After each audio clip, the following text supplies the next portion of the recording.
Today I'd like to talk about something a little more esoteric. It's on one hand, it's esoteric, magic. On one hand, on the other hand, it's something that everybody is familiar with. It's called a holiday. A holiday. We're going to talk about holidays and magic. And I'm going to reveal something that maybe some of you intuitively feel or suspected, but by the same token, you weren't sure how it works or what was going on. So I'm going to expose something about the holidays. And during these holidays, there is a kind of magic that has been going on. Now, the interesting part of all this is not new. This is very old. When I say old, I'm talking about thousands of years. Magic is very old. Magic has been around for thousands of years. Shamans have been around for 10,000, 15,000 years. And all of their incarnations, whether they're magicians, sorcerers, witches, medicine men, voodoo. Magic has been around for a very long time. And that's because so have these advanced beings. Star beings. Star beings are the ultimate magicians. They are the masters of magic. And the masters of magic taught the humans some of their skills so that the humans could communicate with the star beings. So that if there was a storm approaching, the star being, the stellan, could communicate to the shaman and say, there's a storm coming. You need to tell your people and get them to shelter. And the shaman, the medicine man, the magician would go out and seek counsel with the chief of the village. The magician would go to the king or the queen, right? Every castle had a magician. The magician would get this information, go to the king or the queen, say, there's a storm coming. There is a disease coming. There is an army coming. There is something happening to our food. There's a shift. So there was this, it's all of a sudden getting bright. Yeah. So there was this relationship between star beings and humans through this conduit, the magician, the prophet, the seer, the fortune teller, the psychic, the mage, the sorcerer. You get the idea, right? Call it whatever you want. So there's this idea. There are certain things that happen up in space on the higher dimensions. And when needed, the people on earth are informed, are educated, are awakened. They're given a prophecy. Right? Now, over the course of time, the star beings developed rituals. Now, some of these rituals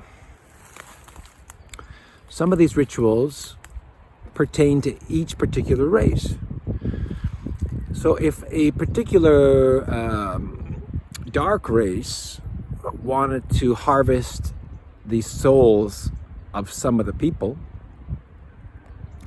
they would create a ritual, and they would say, during this month, during this week, it is called a special time,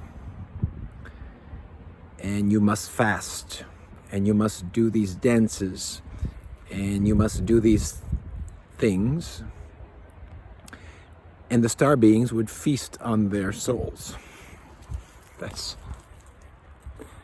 That's one type of relationship, because certain star beings, they have this appetite. Now, in another case, during the course of the year, let's say, right? During the course of the year, people will pass away. People will die. And some people used to die according to the planetary alignments. In the old times, we didn't follow a monthly calendar. A lot of the older cultures followed the lunar calendar, and they followed a planetary calendar, a cosmic calendar. They monitored the cycle of the planets. So there were certain times, certain phases where people, especially important people, especially maybe ascended beings or star beings who have incarnated in human form, where when that planet turned during a particular month, that their soul, they would pass away, and their soul could travel back to their homeland, or travel back into the afterlife, where they would go through life reviews, and they would be able to escape that reincarnation cycle, right? Which we are trapped in. We are trapped in this incarnation cycle. So there's a lot of things going on. Let's focus on those two things. The harvesting of souls by certain groups, and this release of souls by these ascended beings or people who have completed their cycle on Earth, their reincarnation cycle. They've learned what they came here to learn, and they're ready to move on. And you escape into the afterlife, and then you go through that process, and you move on to another world. You move on to another life. You might even come back, but you come back as a different person through a different set of experiences. You come back, you've ascended that previous cycle, so you can enjoy a different life. Instead of, you don't complete your cycle, and you have to come back, and you have to relive a lot of those old lessons because you haven't learned. Now, we have talked about this before, that many people have gotten trapped on the earth, and they're kind of in a reincarnation prison. They can't get out, and they've forgotten who they are. They don't believe in the afterlife. They don't know what they came here to learn, or they're too afraid to learn it, even though it's staring them right in the face. I don't want to give up my comforts. I don't want to give up what I have. So we've lost this spiritual focus over time. So people here are stuck on this karmic cycle, this reincarnation prison, this rebirth prison. And this is why people ascend.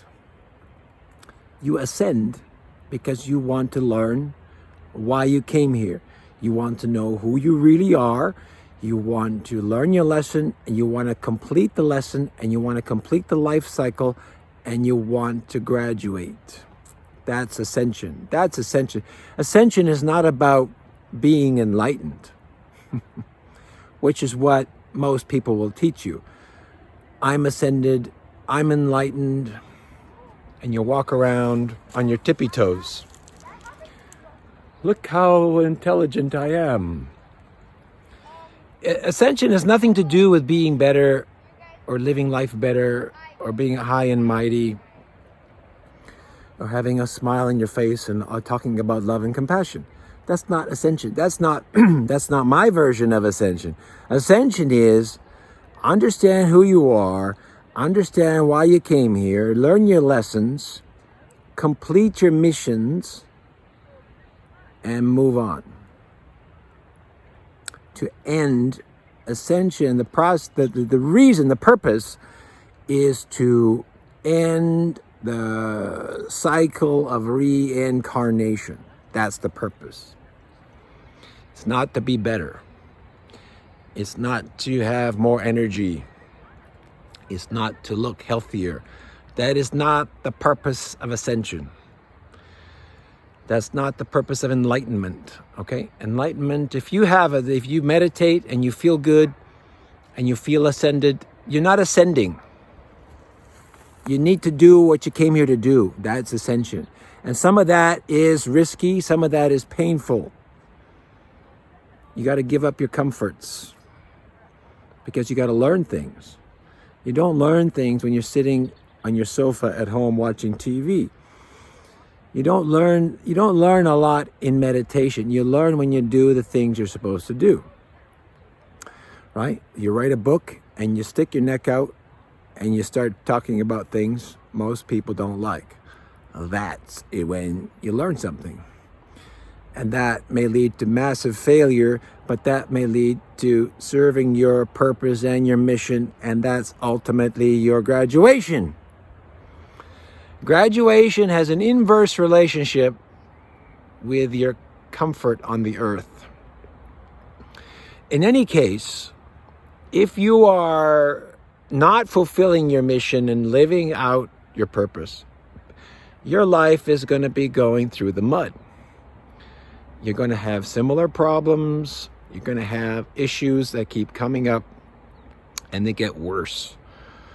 And you try to just deal with it. I'm dealing with it. No, that's not ascension. Now we're kind of sidetracking here, but that's not ascension. That's not my definition of ascension.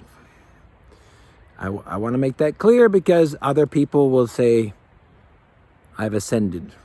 No, you know, unless you're out there on the fringe, living out your mission. And your mission, if you say my mission is to make money, that's not your mission. Missions are very explicit, and they come with lessons. What's your lesson? What am I learning? And as soon as you learn something, you get to go to the next part. If you don't learn what you're doing, why you're doing it, you don't go to the next part. You're just going to keep staying there. I'm ascended. I'm meditating. Love and compassion. It's not about love and compassion. The purpose in life is not to have love and compassion. That's just one of the things we should all share. That's not a goal in life. Right? So, people are stuck in this cycle. And some people, during those planetary alignments, which happen on a yearly basis, during a holiday, this is where the holiday comes in. During a holiday, there's this opportunity for certain people to ascend, to escape. So certain kinds of people will pass away around a holiday because their soul could travel out.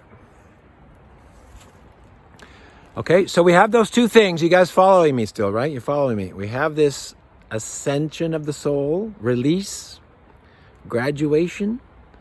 Now, sometimes you've been here too long and you'll be allowed to leave. And sometimes you've earned your graduation and you can go. Because sometimes people they're not going to make it. And so they're taken out. But unfortunately, they're going to come back. So you'll come back, you'll get educated, and you'll come back and you'll try it again. And we have this, some races like to harvest souls. These darker races, they taught some of the people on the earth about soul harvest. So that's where you get the dark magic, the dark sorcery. That's where you get satanic ritual. They're taking advantage of human souls. They're taking advantage of animal souls, the spirits of the forest, the earth. They're feeding like vampires. So when we have something like, recently we went through, in the Jewish tradition, a Passover, right? Easter. Easter in Christian terms was the death and resurrection of Christ. So there's this ritual, the capture of this enlightened being, star being, the harvesting of the soul of this being, the eating of the bread. This is my body, and the drinking of the wine. This is my blood. A satanic ritual dressed up into religious celebration. We worship him. We worship him. Christian. In Jewish tradition, the Passover, same period of time, right? In this particular year is the middle of April, right? In April, it was April, 8 to 16? And Easter was 10 to 12? It's right in the middle. It's the same period. So in the Jewish tradition, Passover coincided with, the 10 plagues. And the last of the plague was the firstborn of Egypt was to be sacrificed. So that the Lord of the people took the life of the firstborn of those in Egypt, which is what? Soul harvest. With your permission, I'm going to take the souls of all of these firstborn. But I like you guys, the Jewish people, stay inside, put some lamb's blood around your door, and I won't take your soul. So this is not God. This is called a dark star being dressed up as God. Remember, magic, the star beings are very powerful magic. And 5,000 years ago, it's even more pronounced. Things were a lot different magically 5,000 years ago. You could quickly alter the weather, you can create storms, you can cast locusts, you can turn the sea red. Like, you could do those things because there was an abundance of this energy. Today we don't have that. So it's different. You could walk on water, you could levitate, you could fly. We don't have those things because they've been kind of controlled and monitored, because just the way things are. So you have this holiday, so this is a holiday, Passover, it's actually a harvesting period for these dark lords. At the same time, it's a period where the ascended or those ready to leave can exit and escape. So what's happened is, the problem is that these dark beings, over time, created a kind of like a net between the afterlife and the surface. And this net, this cloud of magic, would not let all the souls pass through. So what happens is, this magic cloud would capture the souls of those trying to leave during the Passover. During one of these holidays, right? There's many holidays. Let's say during the Passover, somebody passes away and they're going up the ladder and they get caught up in this web, this cloud. And their soul gets caught and it gets sequestered by these dark beings who then take the soul. And they do what they do with it. So what happens is people don't ascend. People don't leave. Not everybody, it's not 100%, but some people get sequestered. And there's a lot of this sequestering of souls on an individual basis, right?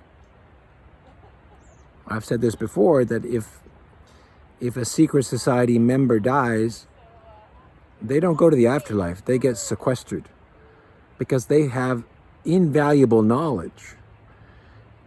And the satanic groups and the dark beings, the dark magicians, they sequester the soul and they take it somewhere else, to purgatory, to wherever, so that no one can find out the truth, right?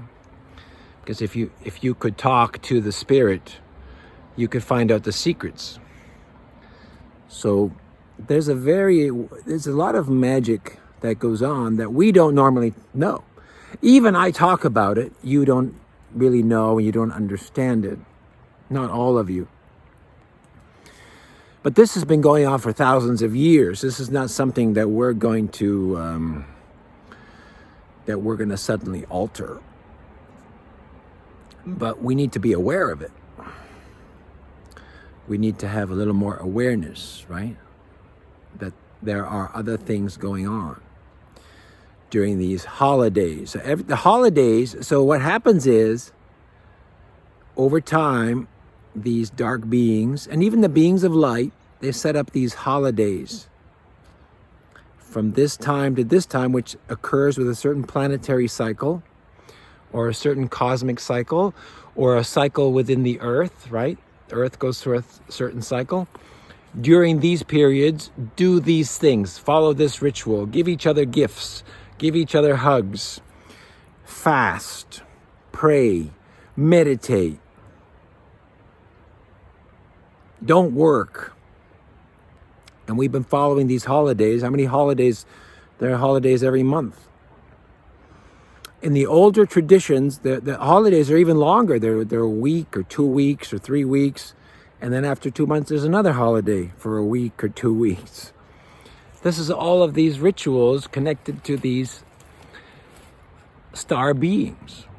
Some of the star beings are good, so that the holidays serve a good purpose. By the same token, the Passover is a good purpose for ascension and release and rebirth. But the dark star beings created this this trap where they can trap souls and sequester them, and they can hold them in purgatory. They can embody the soul. They can take the souls of good people and put them into souls of bad people and give them more power. And this is where you get into elections. We talk about elections. There's an election coming up. Election.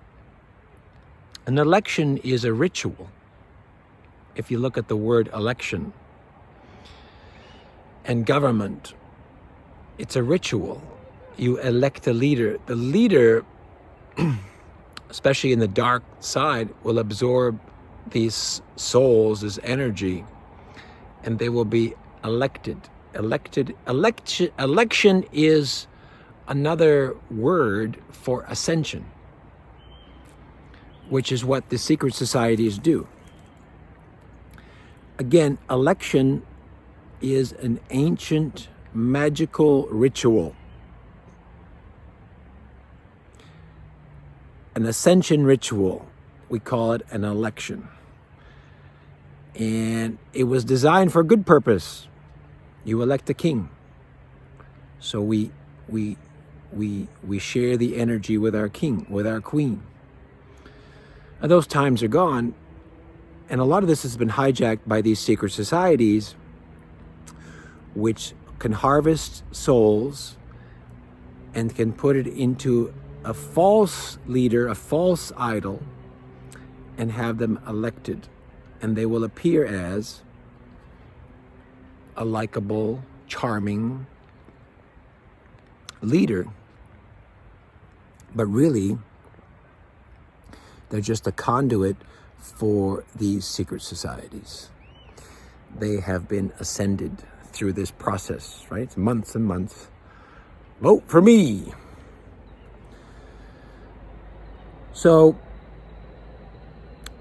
these are the holidays, right? We even talked about elections. Elections is another ritual. Holiday is a ritual. So if you follow, the thing is, if you follow the energy and you're connected to the right frequency, the ritual benefits you, and you can ascend, and you can learn, and you can shed old traumas, and you can shed old pains, and you can tap into your true purpose, and you can become a better person. You can become more enlightened. You can become closer to your graduation. But for most people who don't know what's going on, they get more and more trapped in this prison because you don't know what's going on. So, you know what? You're chasing the wrong thing. So this is an issue. Now there are forces that can help release some of these captured souls. There are cosmic beings who will try to protect certain people. There are mechanisms to prevent just a massive collapse, right? Because if everyone gets captured, this planet is finished. What's the point? So there are some mechanisms, but it's not a perfect situation. And a lot of it has to do with this forgotten knowledge, this forgotten arcane knowledge, this forgotten esoteric knowledge. And you know it's forgotten because when people like me talk about esotericism, you get all kind of reactions. So, and when people understand, you'll get a different reaction. So the harvesting of souls is very important because you don't want your soul to be harvested. You want your soul to go to the right place, which is the afterlife.